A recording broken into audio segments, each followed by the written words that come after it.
Sebetulnya gini, masalah utamanya di IT kebanyakan adalah terlalu banyak framework. Kayak kerangka kerjanya terlalu banyak. Karena setiap orang bisa mendefine. Contoh yang kayak gini tuh sistem email emang dirancang dia itu efisien. Jadi pas networknya kosong bisa jalan. Tapi email itu kan dari sisi speed nggak cepet ya. Belum tentu. Belum tentu cepet. Kadang-kadang lama. Nah, sekarang biasanya orang punya messaging application, mobile dulu yang dipikirin. Menyesuaikan ya. Nah, tapi tergantung lagi kan, tergantung kebutuhan. Kalau itu buat kerja, biasanya di laptop. Baru nanti ada HP-nya.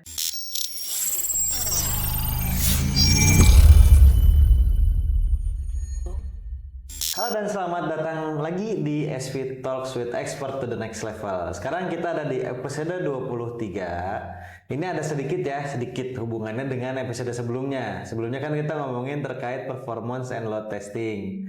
Nah, ini sebenarnya ada sedikit hubungan, sedikit aja. Jadi saya Azizi sebagai host di sini sudah bersama Mas Ali ya, expert dari Sharing Vision. Sehat, Mas?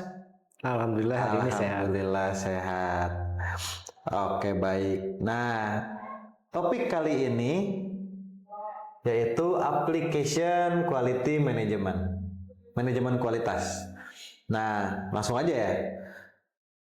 Quality management sendiri apa sih, Mas Ali? Dan quality management yang baik itu atau kualitas yang baik itu seperti apa harusnya?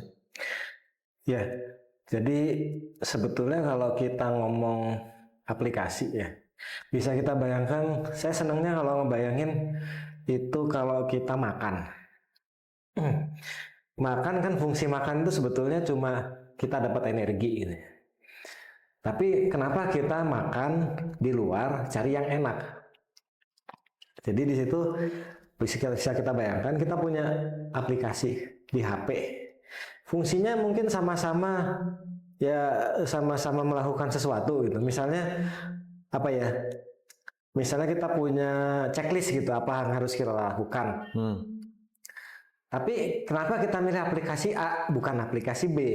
Fungsinya sama. Nah, macam-macam alasannya. Oh, ini fungsinya ternyata fiturnya lebih lengkap. Satu kan ya.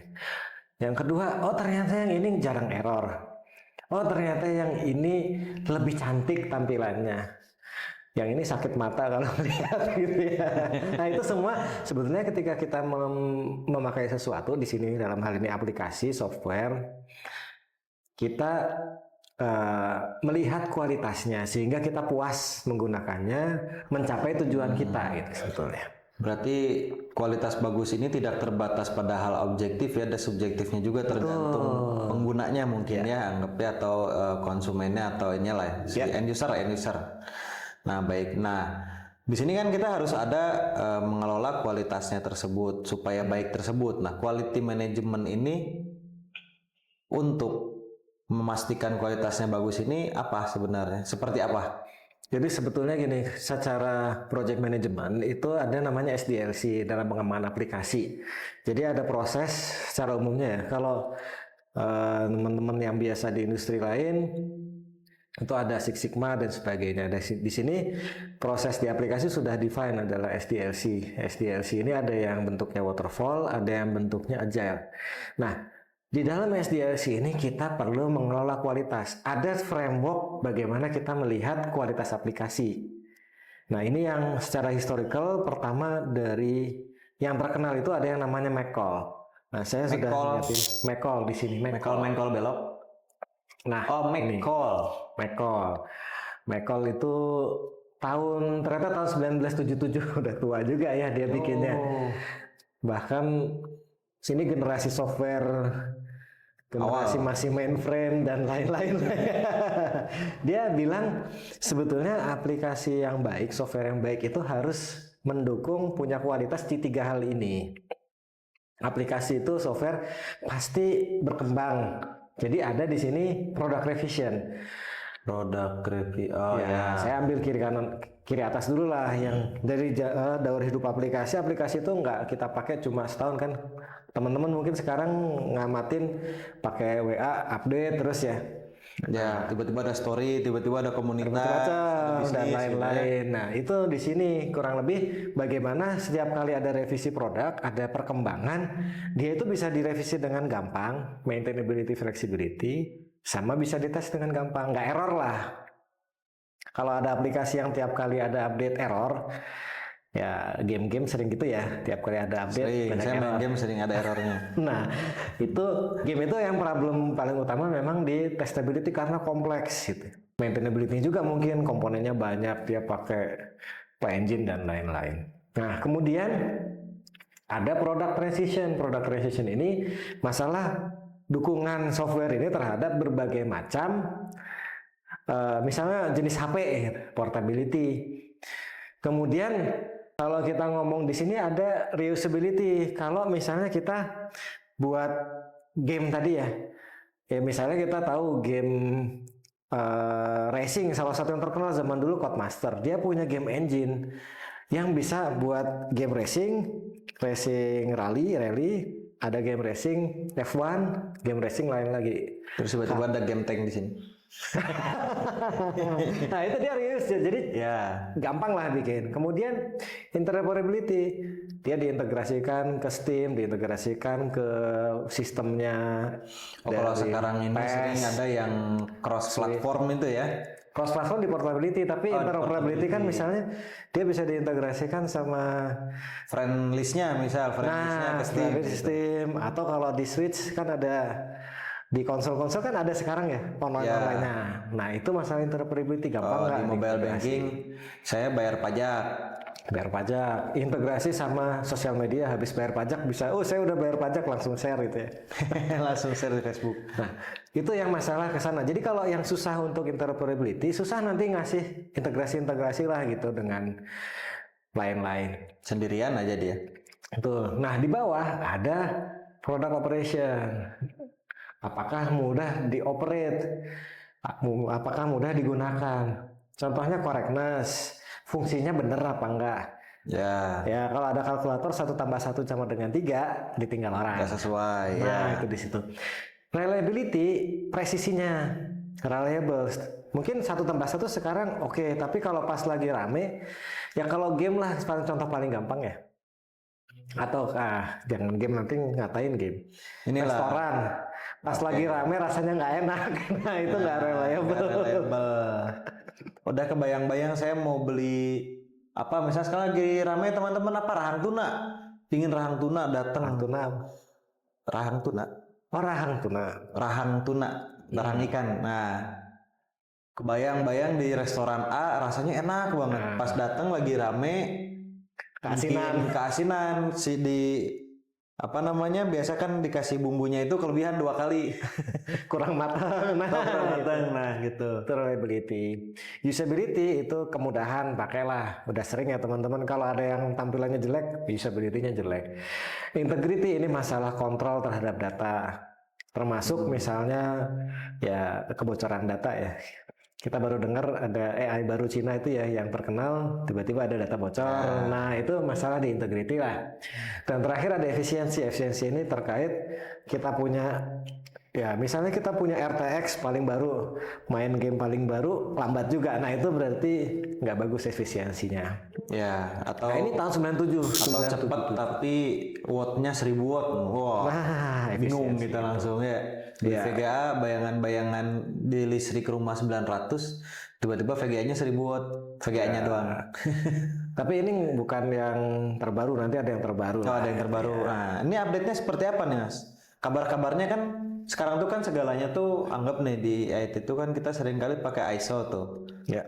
Kesini ISO, kesana ISO. Nah, ini apakah update-nya apakah di ISO atau misalnya bahkan ada SNI-nya atau gimana?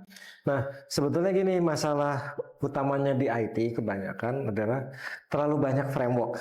Kayak kerangka kerjanya terlalu banyak. Karena setiap orang bisa mendefine. Jadi kalau dulu dari zaman kuliah gitu ya, masalah apa?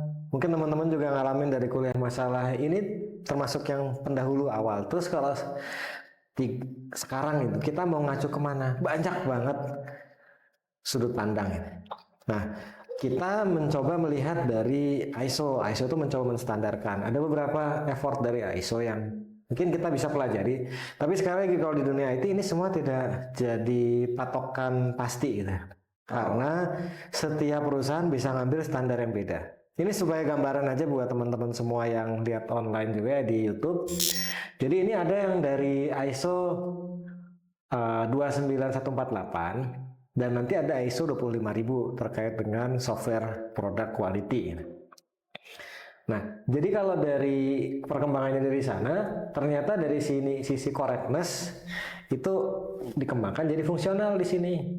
Sebetulnya fungsi aplikasi yang tadi bisa membantu mencatat paslis saya gitu ya. Itu ada fungsi utama, fungsi pendukung ini menurut ISO. Kalau software yang sekarang misalnya kayak WhatsApp gitu, fungsi utamanya kan chatting ya. Fungsi pendukungnya apa ya? Kayak pendaftaran. Tanpa pendaftaran kan nggak bisa ya. Ya, harus bisa daftar masuknya Harus dong. bisa daftar. Terus kalau HP hilang, HP kelok, ganti nomor. Nah, itu pendukung semua. Atau Intinya kan di-reset chattingnya gitu sebetulnya. ya. Meta AI di dalam WhatsApp itu pendukung ya. Ya. Pendukung. Kadang-kadang nanti fungsi pendukung bisa jadi fungsi utama juga. Ternyata banyak dipakai kan, jadi fungsi utama.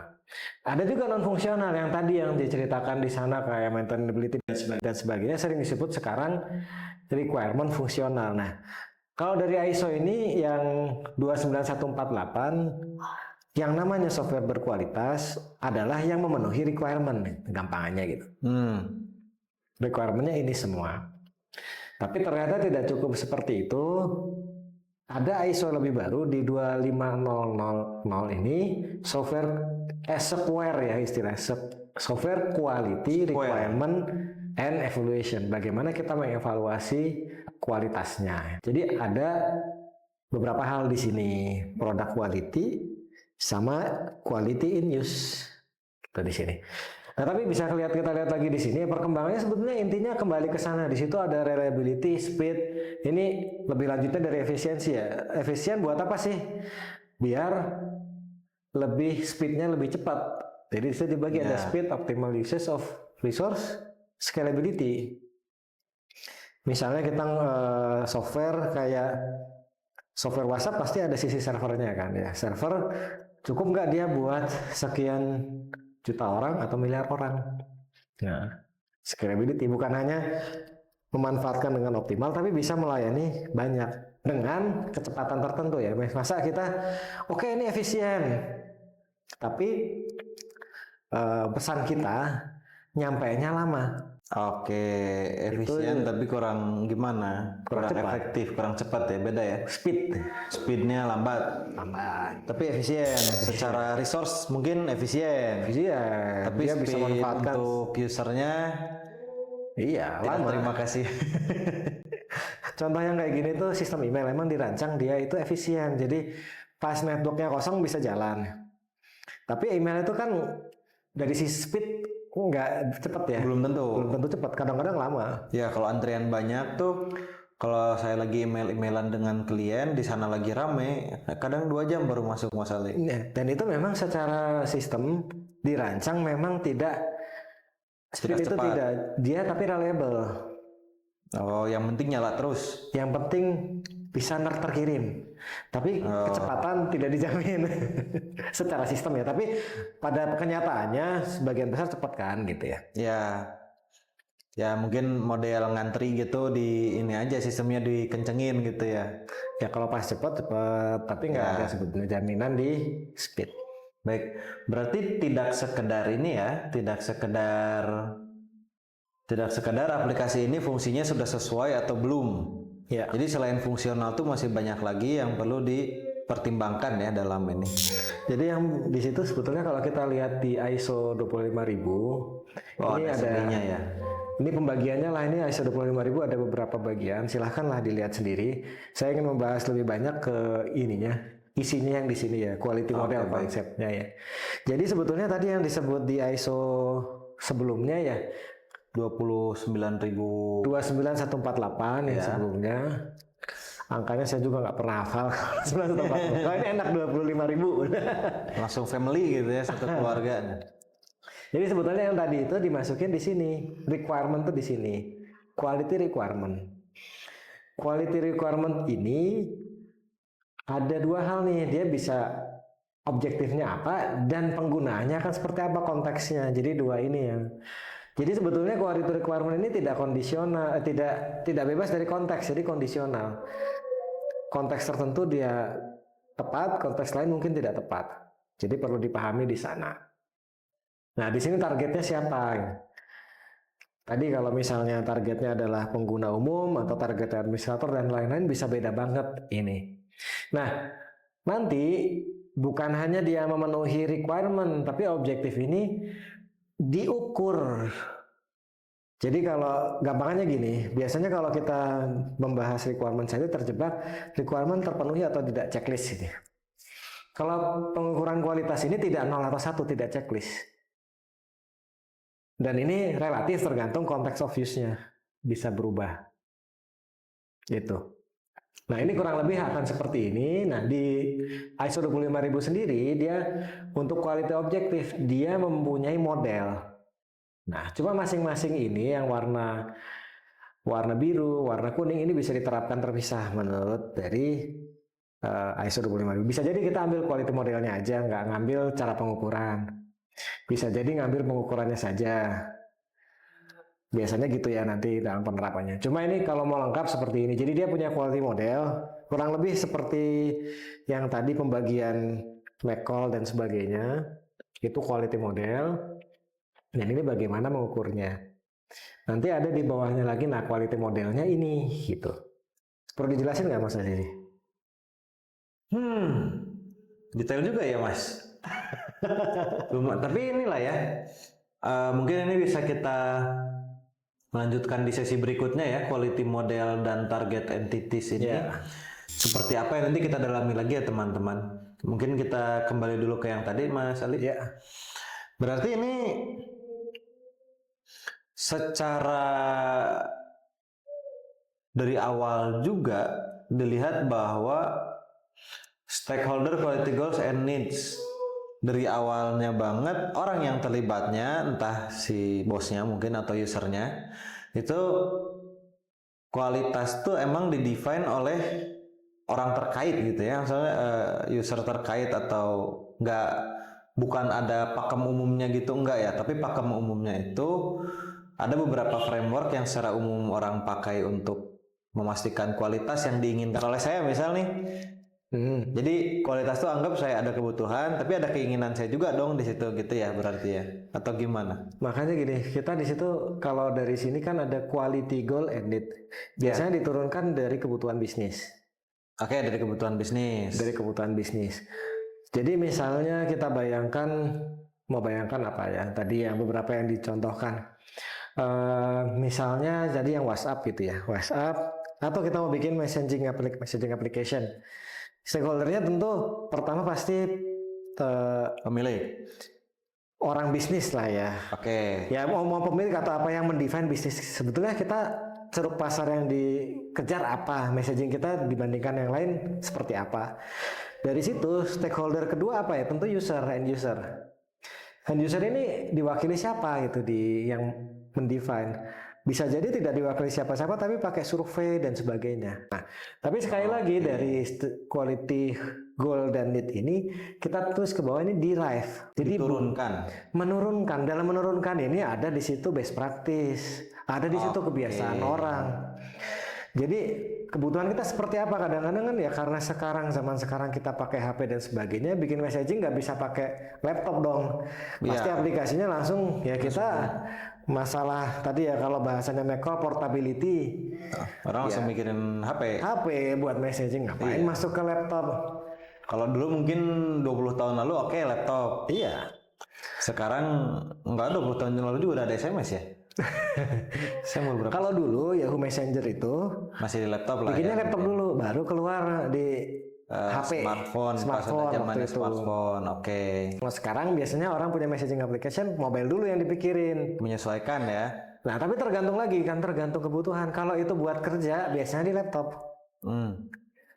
Baru nanti ada HP-nya. Oke, ya karena workstation-nya laptop, tempat kerjanya laptop. Sekarang bukan hanya messaging aplikasi lain hampir semua gitu. Kita buat aplikasi yang lihat seringnya bos-bos seringnya tidak di tempat. HP. Jadi pas ngelihat dashboardnya HP atau tablet, HP atau ya tablet. Kalau tablet. Ya atau HP atau itu bahkan jangan aplikasi terpisah tapi masuk jadi masuk pesan di WA dan sebagainya.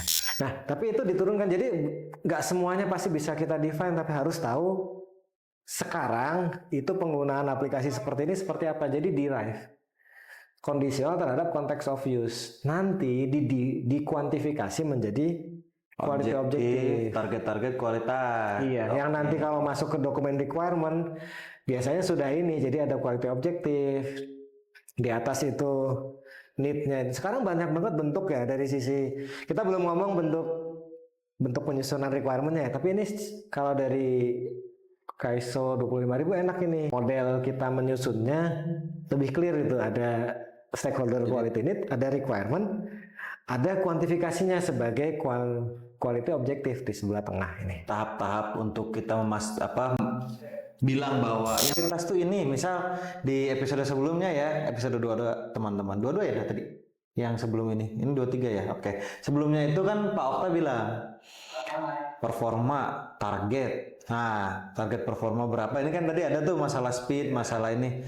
Misal dianggap yang sebelumnya itu kita bilang, saya pengen aplikasi ini bisa langsung dibuka oleh 100 orang dalam waktu bersamaan. Itu berarti udah sampai quality objective. Quality objective sudah 100 orang bersamaan. Nah itu. Tapi untuk sampai ke situ sebetulnya kembali ke tadi. Bisnis kita kemana? Ya kalau misalnya disediakan 100 saja langsung, ternyata kelebihan kan pasti biayanya lebih mahal. Gitu. Lagi-lagi biaya teman-teman. Udah ujung-ujungnya duit. Baik. Ujung-ujungnya dukun. Ujung-ujungnya dukun. Duit ya kita di sini ya. Berarti ukuran kualitas tuh betul-betul tergantung apa yang mau kita buat ya. Iya. Tapi emang sangat dibantu oleh ISO 25000 ini dan standar-standar lainnya, ini contoh betul ya. Nah masih jauh sebenarnya teman-teman, tapi untuk secara quality management sendiri mungkin ada yang mau ditambahin dulu oleh Pak Ali, nanti kita lanjutkan lagi, mungkin minta waktunya untuk topik selanjutnya. Ya nanti mungkin topik selanjutnya kita bahas lebih lanjut tadi ya yang terbaru dari quality model. Jadi di sini yang paling penting adalah ini nih, quality measure dan target measure. Target value, kualitas ini. Nah kalau zaman sekarang di bagian ini itu tidak sekali diukurnya, tapi setiap saat. Maksudnya setiap saat itu, kalau dulu sering mengukur itu kan punya kita testing. Iya. Wah terus bagus nih performance test segala macam. Terus di deliver, nggak pernah diukur lagi. Kalau di Square ini sekarang quality measure dan target value ini diukur biasanya secara berkelanjutan dalam sistem monitoring. Monitoring dipantau, selalu dipantau ya. Selalu dipantau. Nanti kalau ada yang di sana kualitasnya menurun, misalnya performansi, reliability atau apapun yang tadi kita lihat, itu harus diperbaiki sistemnya. Jadi di sisi bawahnya ini lebih berkelanjutan, lebih sering lah. Nggak cuma pas buat gitu ya. Bukan hanya pas buat, betul. Jadi kita harus selalu memastikan. Kalau saya kan main kopi itu, Mas Ali. Namanya di perusahaan F&B juga kan teman-teman untuk memastikan rasa harus ngecek terus ya pemiliknya, head bar, head chefnya itu harus datang lagi. Ini juga ini ya masih sama ya, kita harus memantau secara berkelanjutan. Baik, terima kasih banyak ya Mas Ali, insight-nya sangat mantap ya terkait quality management ini. Saya sendiri belum puas, sebenarnya nanti kita minta waktu ke direkturnya ya, direktur dari produser kita ya. Baik, terima kasih banyak teman-teman semua telah join di SV Talks episode 23. Jangan kemana-mana, jangan lupa di subscribe minimal lah. Tapi kalau video ini di like, saya juga senang, jadi like, subscribe, komen kalau ada tambahan atau pertanyaan. Loncengnya jangan lupa supaya nanti kalau misalnya ada lanjutan dari topik ini teman-teman pasti dapat. Terima kasih banyak teman-teman semua. Terima kasih, selamat bertemu lagi di SV Talks selanjutnya. Mari.